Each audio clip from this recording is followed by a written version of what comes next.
Retire this exercise.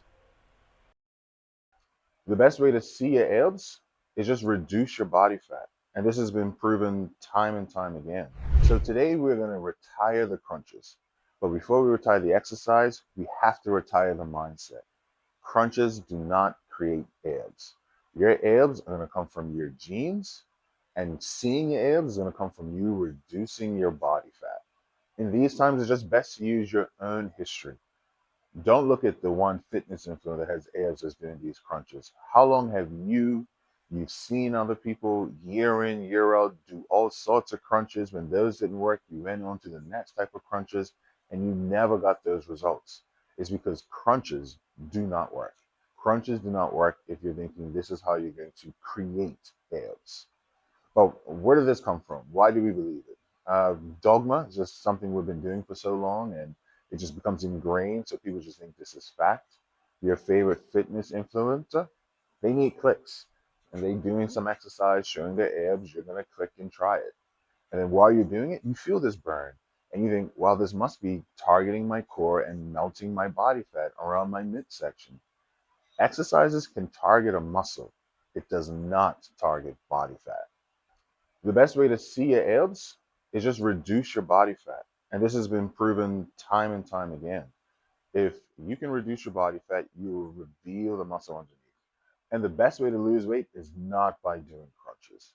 The best way to lose weight, in my opinion, is always think of your hormonal health first, making sure you're thinking of your insulin, your GH, your cortisol levels, thinking of your sleep. And then once your hormones is in a good place, then you start thinking about calories in versus calories out. Now, some people would argue that they do crunches as an exercise to burn calories. Yeah, but I don't think that's the most effective way. You doing non-stop crunches for 30 minutes, and who does non-stop crunches for 30 minutes? You can only burn up to 80 to maybe 150 calories in a 30-minute bout, versus if you just went on a 30-minute brisk walk, which is something you can actually do and even do daily, you can burn up to 150 to 200 calories in that 30-minute bout. So that's going to be a way more effective way to burn calories. Some people will do crunches for their core. Now, depending on the type of crunch you're doing, this can have some core benefits, but I still don't think is the most optimal way to work your core, especially when I see how people do crunches and they're straining and they're pulling on their neck. They're more likely to hurt their back than get a six pack. Most people confuse abs and core. Your abs sit on top of the core, so your abs is the visible muscle.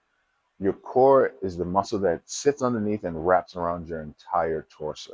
That's the thing I would always focus on because that's the thing that can help stabilize the body and help prevent a lot of injuries and then just improve your movement patterns. And this isn't coming from me, nobody YouTuber. This is coming from Dr. Stuart McGill. He's a world-renowned doctor when it comes to spine and lower back health and lower back rehab. He's even talked about how it's that excessive motion, especially when people are adding on weight, especially because they think they have to do this daily, of you pulling on your neck, pulling on your spine, going into that spinal flexion that can actually cause back issues. And I've seen it in the gym where people are doing crunches. They're doing them so hard, so often that they end up holding their back afterwards. Now, for me, when it comes to core strength, I am a big fan of doing the McGill Big Three, especially if you have any lower back problems or want to prevent it. And that involves doing a curl up, bird dog, side plank. I'm a big fan of doing the leg lifts correctly. One of the big issues when people do leg lifts is that they kind of listen to the name and they lift their leg, but they're not actually using their torso and their core to manage the weight up and down. And the same thing can go for just effective training.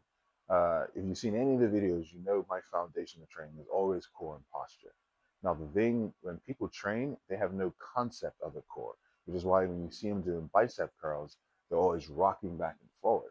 But if you were to have them to brace their core, lock it down so they can't swing and use momentum, one, the exercise becomes harder because now you're not using momentum, you're using muscle, and you have to now use that core to lock yourself in.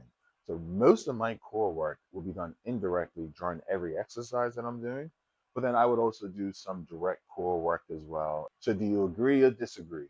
Did I help persuade you of maybe you shouldn't be doing as much crunches as you're doing? Now, if crunches make you happy, do what makes you happy. But just know it's not going to help burn any body fat and it's not going to really help build that core strength.